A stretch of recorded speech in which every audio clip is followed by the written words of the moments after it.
jina lako litukuzwe. Wewe peke yako ni Mungu, wala hakuna mwingine zaidi yako. Tunakuheshimu, tunakuinua na kulitukuza jina lako. Peke yako unaweza yote, wala hakuna lisilowezekana kwako. Tumekuja nyumbani mwako asubuhi ya leo, tukiinua mioyo yetu na mikono yetu mbele zako, kukuabudu, kulisifu na kulitukuza jina lako. Maana wewe peke yako ni Mungu, na vitu vyote viliumbwa na kwa ajili yako vikawepo, navyo vikaumbwa ili vikusifu na kulinua jina lako tukufu. Mfalme Baba, asante kwa ajili ya saa hii. Tunakuja mbele zako tena ili tukisikie kutoka kwako Mungu usemayo. Achilia neema yako na ufunuo wa kimungu ndani yetu, ili Bwana tukapokee na kubadilishwa kutoka hatua moja kwenda nyingine. Roho Mtakatifu, tuko tayari kufundishwa na kuongozwa katika kweli yote, maana wewe unaijua kweli, na umesema tukiijua kweli, hiyo kweli itatuweka huru. Baba, asante kwa kuwa upo, na asante kwa sababu unadhihirika katikati yetu. Ninakupa sifa, heshima, tukufu na adhama, Mungu Baba, Mwana na Roho Mtakatifu, katika jina la Yesu, jina lipitalo majina yote. Kila mwenye pumzi aseme amen. Sema amen. Sema amen. Piga makofi kwa Yesu. Ni vizuri kama nini kuwa katika nyumba ya Mungu, na ni vizuri kama nini kumwabudu Mungu aliye hai. Wengine wanasifu miti, wengine wanasifu mawe, milima, wengine wanasifu Mungu hata ambao hawajawahi kuonana naye. Lakini Mungu wetu yu hai, anaishi milele, anadhihirika, anatenda, anagusa, anabadilisha. Hata sasa yuko mahali hapa, yu hai leo, yu hai leo. Wanafamilia iliyokutana siku ya leo, na tumemsifu na kumwabudu Mungu aliye hai, kwa sababu ni kwa sababu hiyo tuliumbwa tuweze kumsifu na kumwabudu. Ujumbe wetu siku ya leo ya familia unasema afya ya kanisa kama familia ya kiroho. Afya ya kanisa kama familia ya kiroho. Kanisa ni watu walioitwa watoke duniani kisha waingie katika ufalme wa Mungu, kisha wawe watu wa miliki ya Mungu. Kanisa ni watu waliotengwa na mfumo wa dunia, wametengwa wengine hata na familia zao, wametengwa wengine hata na mazingira yao, wametengwa wengine hata katika shughuli zao walikuwa wanazifanya kabla. Alafu wakaitwa wana wa Mungu, wakafanyika watoto wa kiume na wa kike wa Mungu, ili wayaishi mapenzi makamilifu ya Mungu. Kanisa ni watu ambao wanaishi hapa duniani kama watu wasio wa hii dunia, wakiwa wamejikana maisha yao kwa ajili ya Kristo Yesu na kwa ajili ya ufalme wa Mungu. Kwa kanisa ni watu ambao wako duniani, lakini si watu wa dunia na si watu wa kuipendeza dunia. Na baadhi yao baada ya kuokoka walitekwa hata na ndugu zao, walitekwa hata na jamaa zao karibu, na wengine walitekwa hata na watu waliokuwa wakiwasaidia. Wakaja kwa Yesu, maana kwa Yesu kuna raha na furaha tele. Lakini wanapokuja huku lazima wakutane na kitu kinachoitwa afya ya kanisa, ndiyo waweze kustawi kama walivyoiacha dunia wakaamua kuja kwa Yesu. Lakini kanisa pia ni watu wa ufalme wa Mungu, yaani watu ambao hawana kitu chochote ambacho wanakitegemea kwa maisha yao yote hapa duniani, bali wanamtegemea Mungu kwa kila kitu, ambaye amewaita kutoka gizani na kuwaleta kwenye nuru ya ajabu. Na wakija katika ufalme wa Mungu, wanatamani watu hawa wakutane na kitu kinaitwa afya ya kanisa. Bwana Yesu asifiwe sana. mwanadamu akipungukiwa na afya au mwanadamu akiwa na mgogoro wa kiafya hawezi kufanya vitu vyake sawa sawa, na kanisa likiwa na mgogoro wa afya haliwezi kufanya vitu vyake sawa sawa. Kanisa likiwa na mgogoro wa afya, watu wake hawezi kuishi maisha ya raha na amani. Bwana Yesu apewe sifa.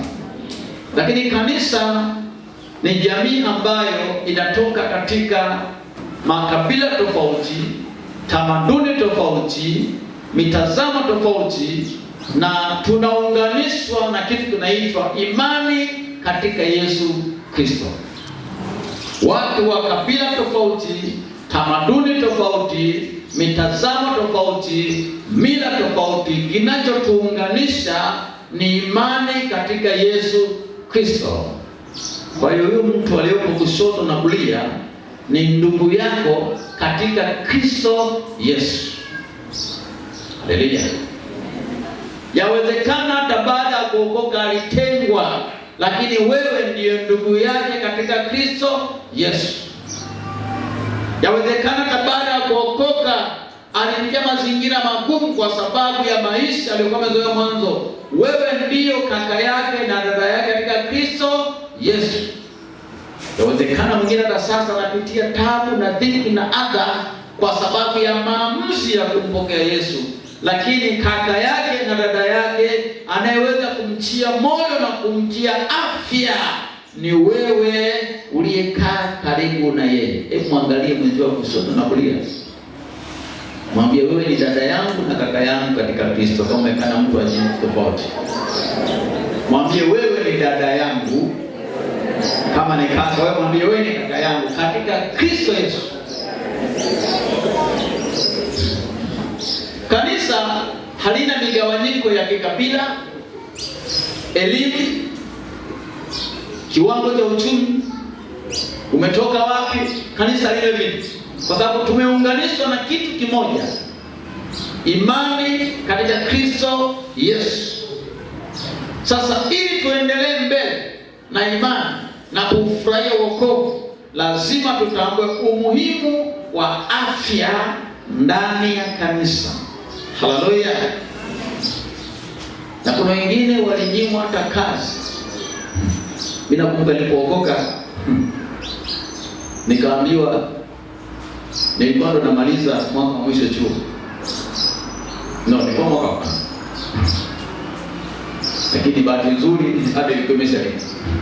Nasema ingekuwa akijaribu ungejilipia mwenyewe.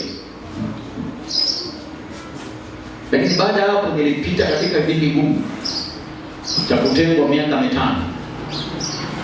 Hakuna mtu anajibu, na enzio hapakuwa na simu wapendo. Miaka 90 simu ilikuwa kwa mkuu wa mkoa na mtu fulani kwa wakubwa. Kwa unaandika barua haijibiwi. Kunatokea jambo zuri tu la kifamilia hauambiwi. Paka tokea mtu anaoa na harusi huambiwi. Umetokea msiba huambiwi. Kwa nini ishi hivyo? Lakini bahati nzuri enzi hiyo sijui sasa hivi, faraja yangu, amani yangu, kustawi kwangu kutoka kanisani.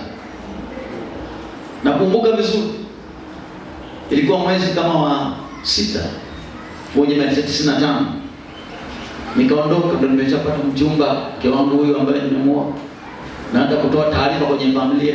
Naambia jamani, nikao hapo, jamani wenzenu nimepata mchumba, nataka kuoa mwakani. Nilijibu jibu la kifupi tu, walio kudanganya ukaacha dini ya baba yako, hao ndio watakusaidia. Lakini waliongea ukweli. Bwana asifiwe sana. Haleluya. Kwa nikaingia hatua za maandalizi nikiwa mimi na Yesu, na kaka zangu na dada zangu walikuwa washirika wa pale Bethel tena. Haleluya. Baadaye kabisa walipojadili akaona twende tu hivyo hivyo. Wengine akabeza akasema itakuwa ni harusi ya mkeka. Mnafahamu ya mkeka? Yaani uchumba asubuhi, jioni ndoa. Lakini kwa sababu ya afya ya kanisa sikujiona mpweke.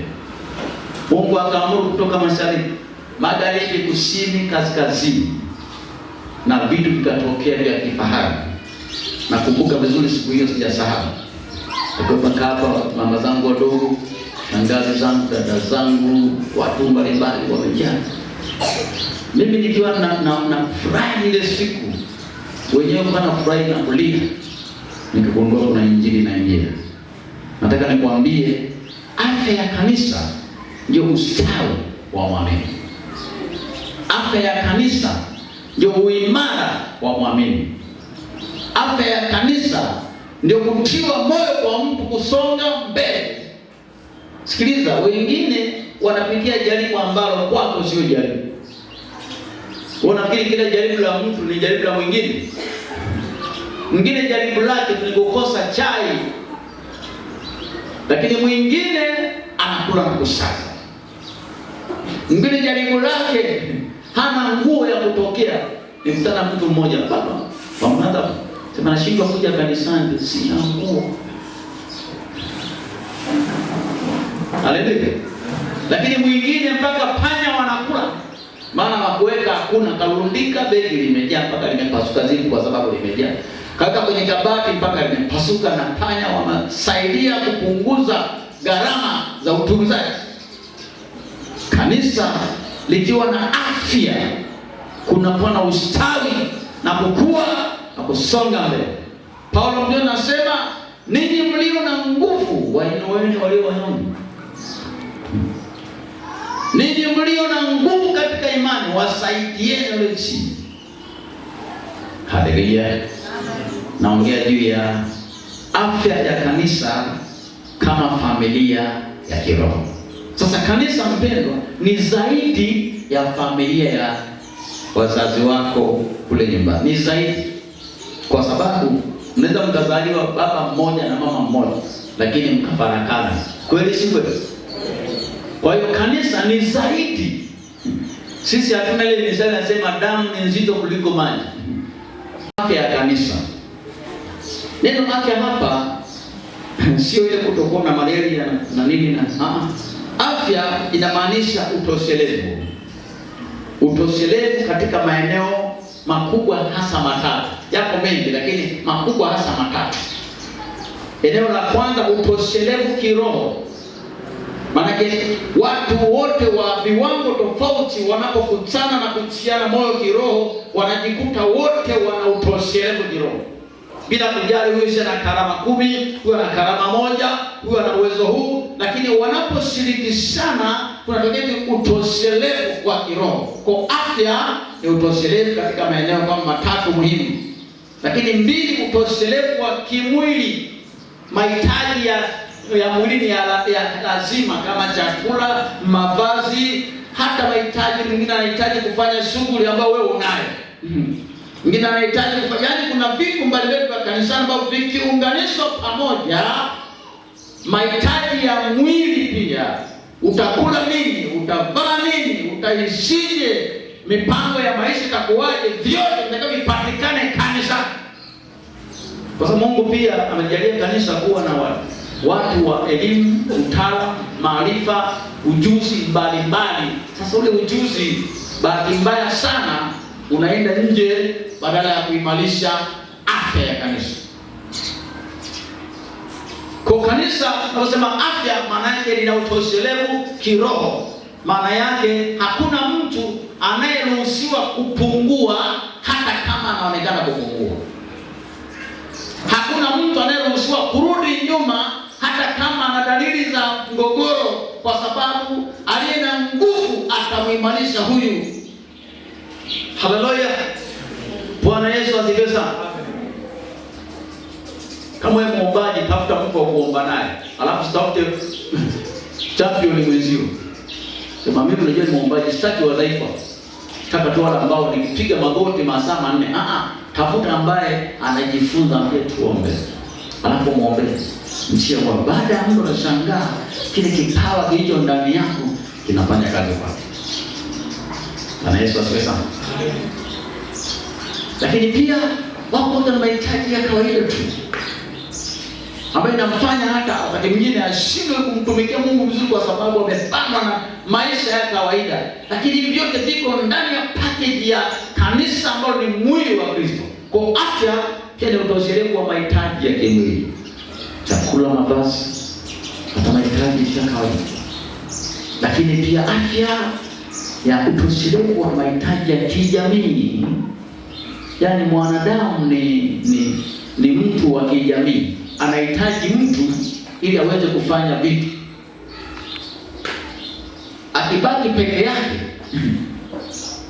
hawezi kuenda mbele. Anahitaji mtu wa kumtia moyo, anahitaji mtu wa kumweleweza, anahitaji, yani ni mtu ambaye anahitaji mtu. Ndio maana hata Mungu kwenye bustani ya Eden akaona hii Adamu peke yake hii ni ajabu. Mmoja akasema, hivi unaonaje kama utaamka asubuhi alafu unatoka tu duniani huku unakuta ni wanaume tu waliobaki na wewe peke yako ndio mwanamke? Utashangaa hii nchi ajabu sana. Au kaamka asubuhi, alisema nyingine, ukashangaa duniani kote wanadamu hawapo, umebaki tu kuku na mbuzi na mbwa na nyau, hata wewe peke yako ndio uliyebaki. Tutaikimbia dunia. Kwa mwanadamu ni mtu wa kijamii, social being. Anahitaji mtu ili afanye vitu, anahitaji mtu ili asonge mbele, anahitaji mtu ili atumike vizuri, anahitaji mtu ili aongeze viwango. Mtu mmoja akasema, ukimwona kobe yuko juu ya paa, ujue kuna mtu kampandisha.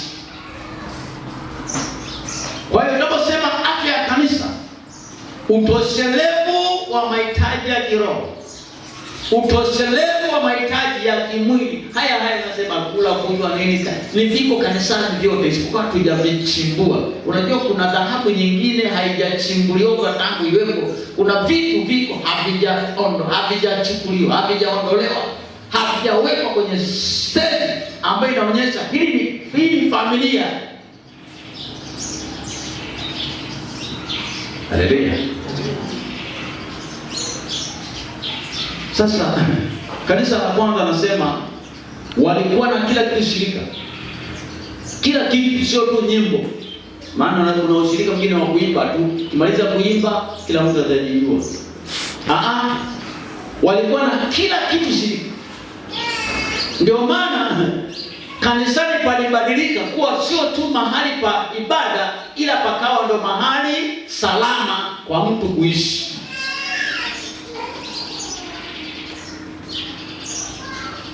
Lakini pia nilikuwa na mvuto kwa watu wa nje. Na ndio maana nasema Bwana akanijulisha kanisa kwa kadiri walivyookolewa. Nilikuwa ni mvuto, yani ile hali ya afya ya kanisa ili attract kule nje, watu wakatamani, tunatamani kuwa na hawa. Najua kuna watu wengine waliokoka sio kuhubiriwa, waliokoka walipoona waliokoka wanavyoishi. Hata hapo unaweza kaweka. Yaani sio kwamba mtu alikuja akasema Yesu anaokoa, usipokoka na kwenda jana. Yaani aliangalia tu mfumo waona waliokoka wanavyoishi, wanavyofanyana, wanavyoshiriki, akasema huko nimekuwa kwenye kikoba cha huko mtaani, hamna kitu. Kuna vikoba si vya Wanyamwezi, hamna kitu. Vikoba sio vya watu gani, hamna kitu. Lakini nikiingia huko ninaona niko salama. Haleluya, haleluya. Kwa kanisa halina umoja tu ule wa kuimba, halina umoja tu ule wa kukutana siku ya ibada. Kanisa, ndio maana kanisa la kwanza alikuwa na nyumba za ibada kama tulivyoona sisi. Lilidumishwa katika vile vikundi vidogo vidogo vya kule mtaani, kwa sababu walitaka kufikia jamii. Bwana Yesu asifiwe. Amen. Leo unashangaa huyu ni kanaye kulia ushoto, hebu angalia. Hapo muulize, unafahamu ninakoishi?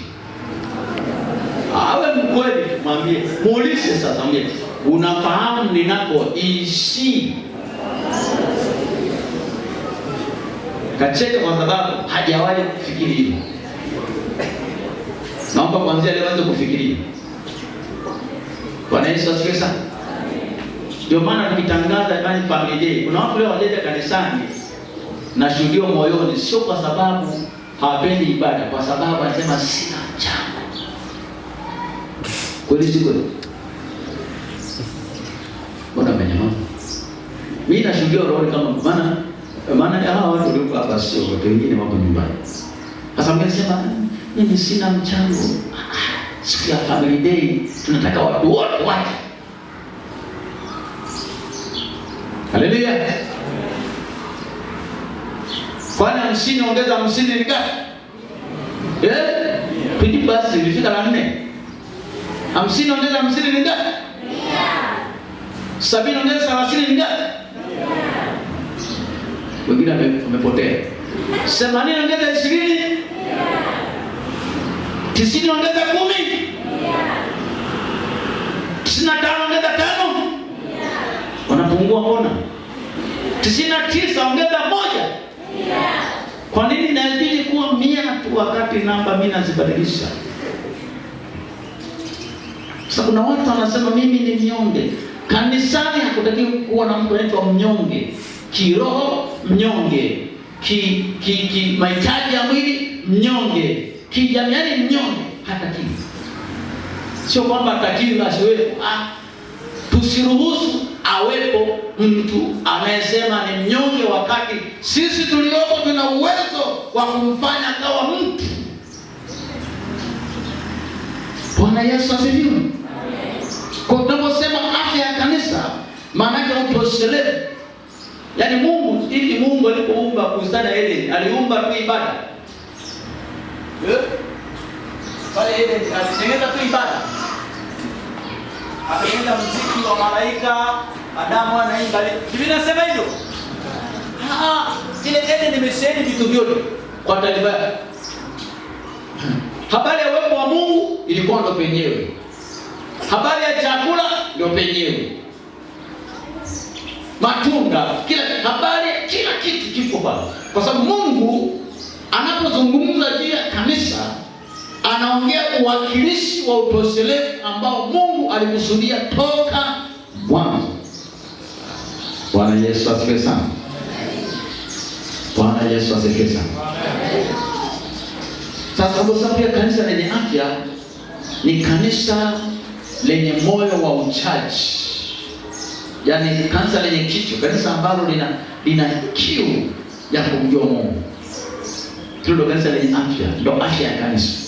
Kama kanisani watu wanaanza kukosa kiu ya kumtaka Mungu, maana yake kuna kitu fulani. Unajua kila kitu huwa kinasababishwa. Bwana Yesu asifiwe sana. Hivyo unaelewa hiyo? Afya ya kanisa. Neno afya hapa sio ile kutokuwa na malaria na nini na afya inamaanisha utoshelevu. Utoshelevu katika maeneo makubwa hasa matatu. Yako mengi lakini makubwa hasa matatu. Eneo la kwanza, utoshelevu kiroho. Maana watu wote wa viwango tofauti wanapokutana na kutiana moyo kiroho, wanajikuta wote wana utoshelevu kiroho. Bila kujali huyu ana karama 10, huyu ana karama 1, huyu ana uwezo huu, lakini wanaposhirikishana kunatokea utoshelevu wa kiroho. Kwa afya ni utoshelevu katika maeneo kama matatu muhimu. Lakini 2, utoshelevu wa kimwili. Mahitaji ya mwili ya lazima kama chakula, mavazi, hata mahitaji mengine anahitaji kufanya shughuli ambayo wewe unayo. Mwingine anahitaji yaani kuna vitu mbalimbali vya kanisa ambavyo vikiunganishwa pamoja, mahitaji ya mwili pia. Utakula nini? Utavaa nini? Utaishije? Mipango ya maisha itakuwaje? Vyote vinataka vipatikane kanisa. Kwa sababu Mungu pia amejalia kanisa kuwa na watu wa elimu, utaalamu, maarifa, ujuzi mbalimbali. Sasa ule ujuzi bahati mbaya sana unaenda nje badala ya kuimarisha afya ya kanisa. Kwa kanisa tunasema afya maana yake lina utoshelevu kiroho. Maana yake hakuna mtu anayeruhusiwa kupungua hata kama anaonekana kupungua. Hakuna mtu anayeruhusiwa kurudi nyuma hata kama ana dalili za mgogoro, kwa sababu aliye na nguvu atamuimarisha huyu. Haleluya, Bwana Yesu asifiwe sana. Kama wewe muombaji, tafuta mtu wa kuomba naye, alafu tafute champion mwenzio. Sema mimi unajua ni muombaji, sitaki wadhaifu. Nataka tu wale ambao nikipiga magoti masaa 4. Tafuta ambaye anajifunza, ambaye tuombe. Alafu muombe. Mchia kwa baada ya muda unashangaa kile kipawa kilicho ndani yako kinafanya kazi kwako. Bwana Yesu asifiwe sana. Lakini pia wako na mahitaji ya kawaida tu, ambayo inamfanya hata wakati mwingine ashindwe kumtumikia Mungu vizuri, kwa sababu amepangwa na maisha ya kawaida. Lakini vyote viko ndani ya package ya kanisa ambalo ni mwili wa Kristo. Kwa afya pia ni utoshelevu wa mahitaji ya kimwili, chakula, mavazi, hata mahitaji ya kawaida. Lakini pia afya ya utoshelevu wa mahitaji ya kijamii. Yaani mwanadamu ni mtu wa kijamii. Anahitaji mtu ili aweze kufanya vitu. Akibaki peke yake hawezi kuenda mbele. Anahitaji mtu wa kumtia moyo, anahitaji mtu wa kumweleweza, anahitaji, yaani ni mtu ambaye anahitaji mtu. Ndio maana hata Mungu kwenye bustani ya Edeni akaona hii Adamu peke yake hii ni ajabu. Mmoja akasema, hivi unaonaje kama utaamka asubuhi alafu unatoka tu duniani huku unakuta ni wanaume tu waliobaki na wewe peke yako ndio mwanamke? Utashangaa hii nchi ajabu sana. Au kaamka asubuhi, alisema nyingine, ukashangaa duniani kote wanadamu hawapo, umebaki tu kuku na mbuzi na mbwa na nyau, hata wewe peke yako ndio uliyebaki. Tutaikimbia dunia. Kwa mwanadamu ni mtu wa kijamii, social being. Anahitaji mtu ili afanye vitu, anahitaji mtu ili asonge mbele, anahitaji mtu ili atumike vizuri, anahitaji mtu ili aongeze viwango. Mtu mmoja akasema, ukimwona kobe yuko juu ya paa, ujue kuna mtu kampandisha.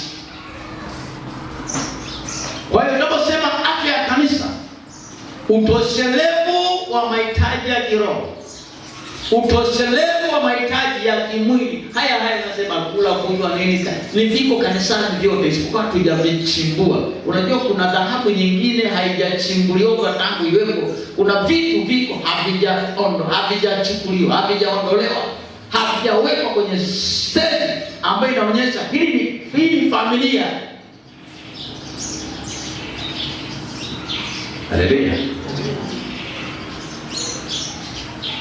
Sasa kanisa la kwanza anasema walikuwa na kila kitu shirika. Kila kitu, sio tu nyimbo. Maana kuna ushirika mwingine wa kuimba tu. Kimaliza kuimba kila mtu atajijua. Walikuwa na kila kitu shirika. Ndio maana kanisani palibadilika kuwa sio tu mahali pa ibada, ila pakawa ndo mahali salama kwa mtu kuishi.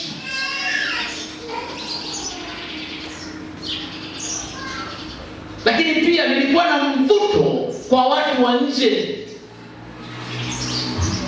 Na ndio maana nasema Bwana akanijulisha kanisa kwa kadiri walivyookolewa. Nilikuwa ni mvuto, yani ile hali ya afya ya kanisa ili attract kule nje, watu wakatamani, tunatamani kuwa na hawa. Najua kuna watu wengine waliokoka sio kuhubiriwa, waliokoka walipoona waliokoka wanavyoishi. Hata hapo unaweza kaweka. Yaani sio kwamba mtu alikuja akasema Yesu anaokoa, usipokoka na kwenda jana. Yaani aliangalia tu mfumo waona waliokoka wanavyoishi, wanavyofanyana, wanavyoshiriki, akasema huko nimekuwa kwenye kikoba cha huko mtaani, hamna kitu. Kuna vikoba si vya Wanyamwezi, hamna kitu. Vikoba sio vya watu gani, hamna kitu. Lakini nikiingia huko ninaona niko salama. Haleluya, haleluya. Kwa kanisa halina umoja tu ule wa kuimba. halina umoja ule wa kukutana siku ya ibada. Kanisa, ndio maana kanisa la kwanza alikuwa na nyumba za ibada kama tulivyo sisi. Lilidumishwa katika vile vikundi vidogo vidogo vya kule mtaani, kwa sababu walitaka kufikia jamii. Bwana Yesu asifiwe. Amen. Leo unashangaa yule mkanaye kulia ushoto, hebu angalia. Hapo muulize, unafahamu ninakoishi? Awe mkweli, mwambie. Muulize sasa, mwambie, unafahamu ninakoishi? Kacheka kwa sababu hajawahi kufikiri hivyo. Naomba kuanzia leo anze kufikiria. Bwana Yesu asifiwe sana. Ndio maana tukitangaza imani family day, kuna watu leo waje kanisani na shuhudio moyoni, sio kwa sababu hawapendi ibada, kwa sababu anasema sina mchango. Kweli si kweli? Bwana mwenyewe. Mimi nashuhudia roho kama maana hawa watu walikuwa hapa sio wote, wengine wako nyumbani. Sasa mngesema mimi sina mchango. Siku ya family day tunataka watu wote waje. Haleluya. Kwani 50 ongeza 50 ni ngapi? Pindi basi ilifika la 4. 50 ongeza 50 ni ngapi? 70 ongeza 30 ni ngapi? Wengine wamepotea. 80 ongeza 20? 90 ongeza 10? 95 ongeza 5? Wanapungua mbona? 99 ongeza 1? Kwa nini inabidi kuwa 100 tu wakati namba mimi nazibadilisha? Sasa kuna watu wanasema mimi ni mnyonge. Kanisani hakutakiwi kuwa na mtu anaitwa mnyonge. Kiroho mnyonge, mahitaji ya mwili mnyonge, kijamii mnyonge, hatakiwi. Sio kwamba hatakiwi asiwepo. Tusiruhusu awepo mtu anayesema ni mnyonge, wakati sisi tulioko tuna uwezo wa kumfanya akawa mtu. Bwana Yesu asifiwe. Kwa tunaposema afya ya kanisa, maana yake utoshelevu. Yaani Mungu alipoumba bustani ya Eden, aliumba tu ibada. Pale Eden alitengeneza tu ibada. Akatengeneza muziki wa malaika, Adamu anaimba. Biblia inasema hivyo. Ile Eden imesheheni vitu vyote kwa taarifa. Habari ya uwepo wa Mungu ilikuwa ndo penyewe. Habari ya chakula ndio penyewe. Matunda, kila kitu kiko pale. Kwa sababu Mungu anapozungumza juu ya kanisa, anaongea uwakilishi wa utoshelevu ambao Mungu alikusudia toka mwanzo. Bwana Yesu asifiwe sana. Bwana Yesu asifiwe sana. Sasa kwa sababu ya kanisa lenye afya ni kanisa lenye moyo wa uchaji. Yaani kanisa lenye kicho, kanisa ambalo lina kiu ya kumjua Mungu. Ndio kanisa lenye afya, ndio afya ya kanisa. Kama kanisani watu wanaanza kukosa kiu ya kumtaka Mungu, maana yake kuna kitu fulani. Unajua kila kitu huwa kinasababishwa. Bwana Yesu asifiwe sana. Hivyo unaelewa hiyo? Kule katika idara ili kuleta kile kitu cha ushirikiano. Kanisa ili liweze kuwa na afya lazima liimarishe uhusiano wa ushirikiano. Sasa kwenye falsafa ya uchungaji, sababu mchungaji mwenye nguvu sana anaweza kutembelea washirika wote, kuhudumia wote, hata wenye mafua kaombee na nini. Mwisho wa shirika 100 na huyo halali. Sasa kanisa letu hataki lisio shirika 100. Na ndio maana kuna mgawanyo wa majukumu. Lakini katika kila jukumu ambalo lipo, tuimarishe ushirika. Tuimarishe umoja. Bwana Yesu asifiwe sana. Sasa twende sehemu ya 3.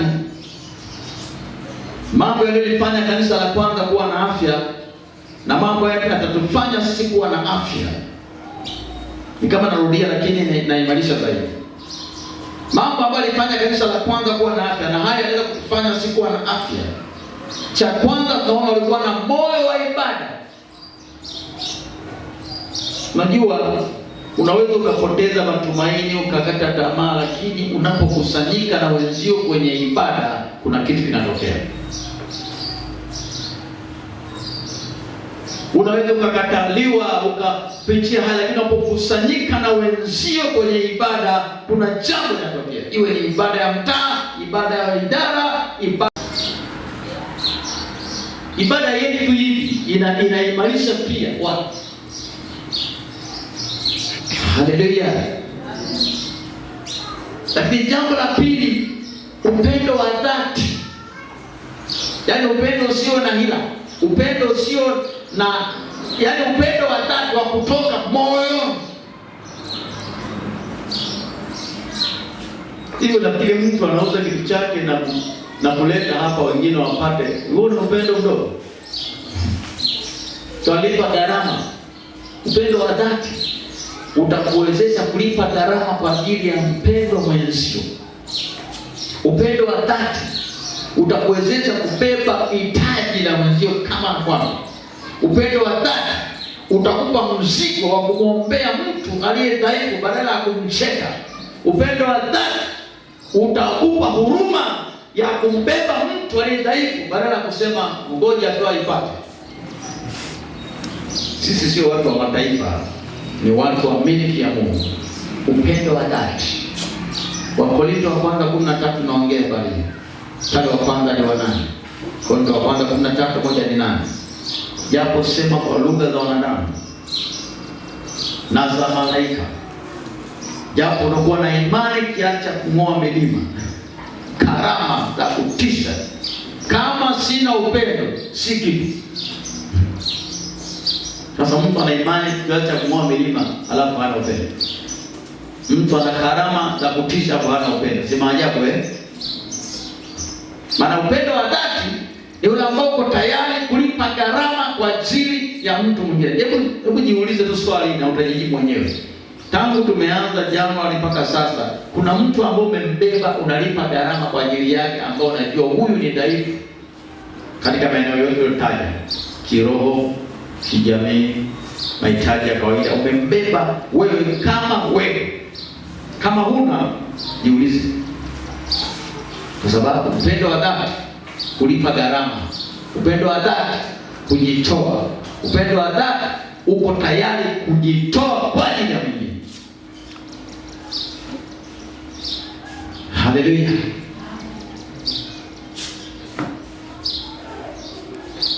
Lakini pia jambo lingine naweza kufanya kanisa la afya na lifanye hivyo, kumuona mwenzio wa thamani kuliko wewe. Wafilipi sura ya 2 mstari wa 2 hadi wa 5. Filipi 2:5. Sema msifanye jambo lolote kwa mashindano wala kwa majivuno. Mtu amhesabu mwenzie kuwa bora kuliko nafsi yake. Anatoa mfano wa Yesu Kristo. Iwe na nia hiyo iliyokuwa ndani ya Kristo Yesu. Maana Yesu alikuwa tayari kutuhesabu sisi bora kuliko yeye, kwa sababu aliacha enzi, mamlaka na utukufu, akachukua nafasi ya mtumwa ili tutukuzwe. Mhesabu mwenzio bora kuliko wewe. Sasa hapo ni pagumu kwa mtu anayetaka usawa, anayetaka ubinafsi. Leo tutafanya zoezi moja la ahadi, na naomba uwe mkweli. Nitakwambia kule mwisho. Kumhesabu mwenzio kuwa bora kuliko wewe ni gharama. Ndio kitu alichofanya Yesu. Yesu hakuwa na dhambi akahesabiwa kama mwenye dhambi. Yesu hakuwa na hatia akahesabiwa kama ana hatia. Yesu hakuwa amelaniwa akasulubiwa kama amelaniwa. Maana yake alichukua ile nafasi yetu. Sasa kwenye kanisa lazima kuwe na moyo huo, ili kanisa liwe na afya. Kanisa kanisa liweze kustawi, kanisa liweze kumwona Mungu, na pia watu wamuone Mungu kwenye kanisa. Naomba tumalizie matokeo, na tunaona pale kwenye Matendo sura ya pili yapo matokeo, Matendo sura ya 4 yapo matokeo. Kanisa likidumu katika hayo tuliyojifunza, likidumu katika kuimarisha afya, sasa nikwambie, hii falsafa ya kuita mwimbaji maarufu, mhubiri maarufu, mtu maarufu imetokea baada ya kiwango cha ndani kuvuta watu wa nje kupungua. Narudia, hii falsafa ya kusema ili tuweze kuhubiri mkutano, tafuta mwimbaji maarufu, tafuta mhubiri maarufu, ndo hii imetokea baada ya nguvu ya ndani kupungua, kuvuta watu wa nje. Sasa kanisa la kwanza, mimi sisome mkutano mwingine walioandaa zaidi ya waliohubiri Petro, ila ile nguvu ya ndani ilisababisha nje waseme hapa ndipo mahali salama. Kwa tukiimarisha hayo tuliyojifunza, tukiimarisha upendo wa kweli, tukiimarisha afya ya kanisa ya kweli, jambo la kwanza, nguvu za Mungu na madhihirisho ya matendo makuu ya Mungu itakuwa ni kitu cha kawaida, na ndivyo Mungu anapotaka. Tukiimarisha afya ya kanisa, tukiimarisha upendo wa kweli, tukiimarisha kujaliana, tukiimarisha kumhudumia mhitaji, tukiimarisha kutokutengana, tukiimarisha hali ya umoja, kinachofuata nguvu ya Mungu na madhihirisho ya matendo makuu ya Mungu kanisani itakuwa ni kitu cha kila siku. Wametengeneza mazingira ya Mungu kaa. Sasa Mungu akikaa, huduma inakuwa rahisi, sina maana haina gharama, ila Mungu anakuwa kazini. Leo kuna wakati mwingine tunafanya wenyewe, Mungu hayupo kazini, kwa sababu mazingira nakata. Wewe mtu huyo ana jirani yake amelala na njaa, yamemwaga chakula, sema shuka Bwana, anashukia upande upi? Lele Bwana asifiwe. Nasema Bwana Yesu asifiwe. Injili hata kanisa la kwanza hapa Tanzania haikuwa na mikakati mikuu kama leo. Yaani natangaza tuchange michango milioni 7. Haikuwa na vitu vikuu. Sisi. Lakini walichoshughulika nacho cha kwanza ni kutengeneza mazingira Mungu kukaa. Wapenda kutoka nyumbani kule tunakuja hapa kwenye ibada tutaabudu wenyewe, lakini tukitengeneza mazingira ya kanisa lenye afya, Mungu atakaa, na akikaa huduma ni rahisi. Huduma inakuwa rahisi.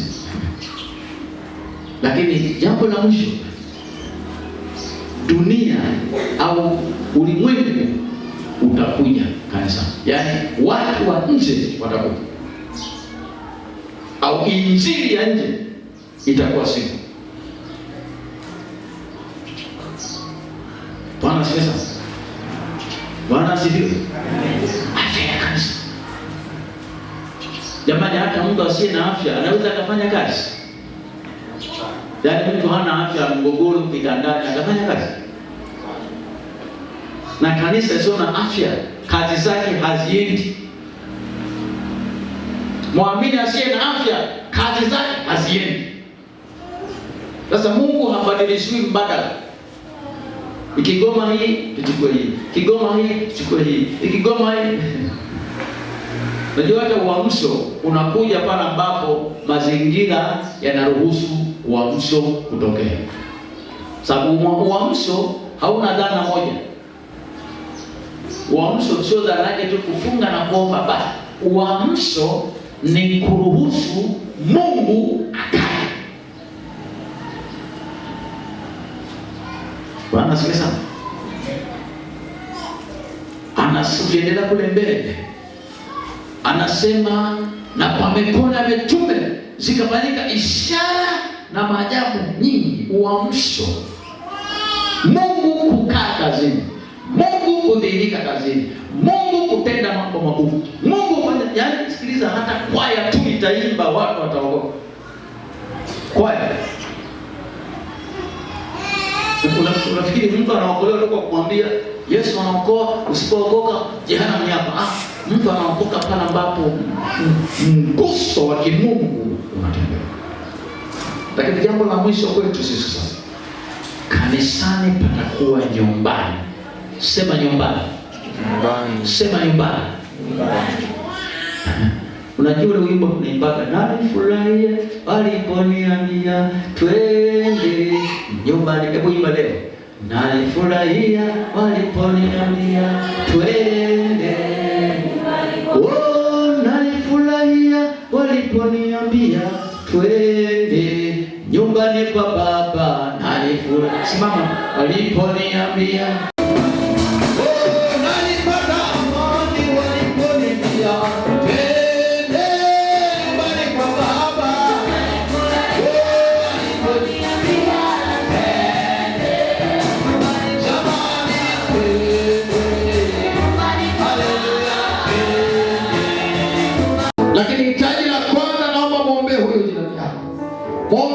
mafanikio, muombe kumjua Mungu, muombe avuke mlima ulio mbele yake, muombe mafanikio ya kiuchumi, muombe kwa sababu huyo ni mwili mmoja pamoja na wewe.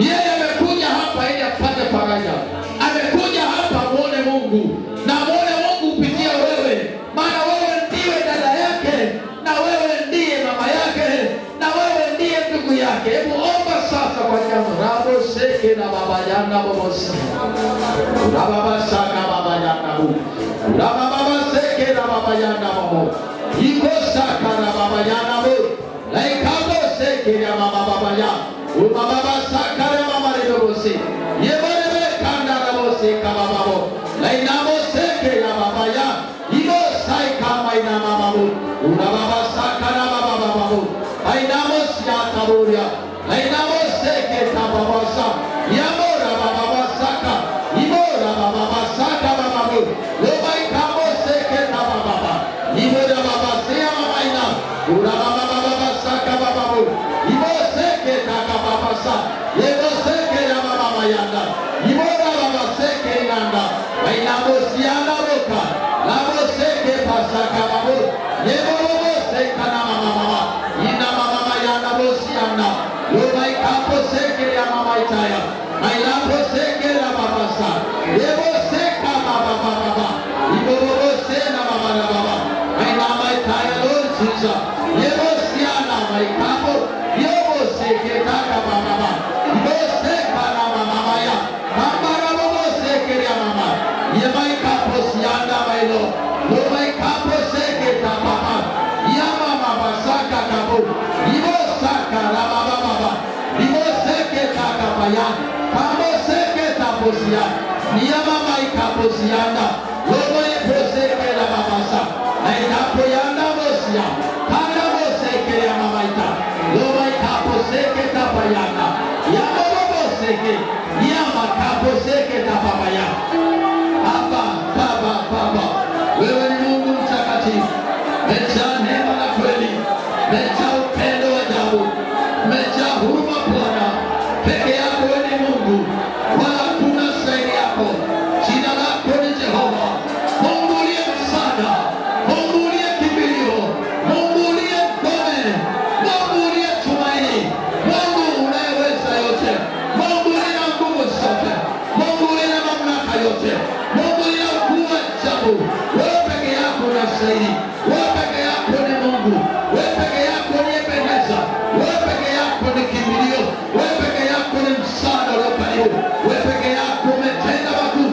Wewe seke payanda ibo saka ya baba ara seke la mama ya ye mama ibo saka ya mama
Baba, iwe kanisa lako Bwana katika viwango vya kwendo, katika viwango vya uchaji, katika viwango vya umoja, katika viwango vya ushirika, katika viwango vya upendaji wa kimungu, katika viwango vya kuona Ebeneza.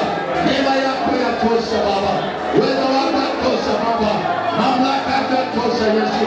Utukufu na wewe, nguvu, uweza na adama ni vyako. Yes Lord, my Papa.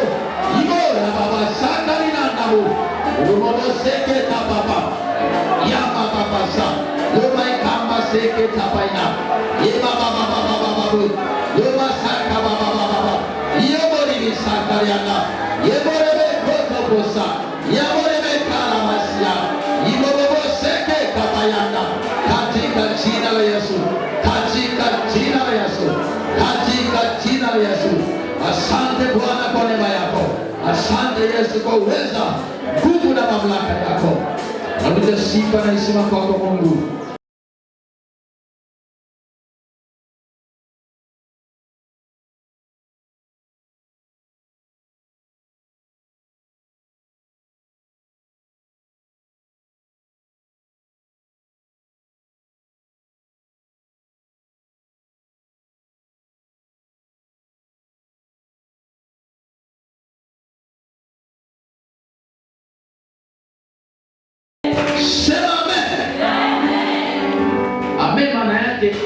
Iwe kama ilivyotamkwa.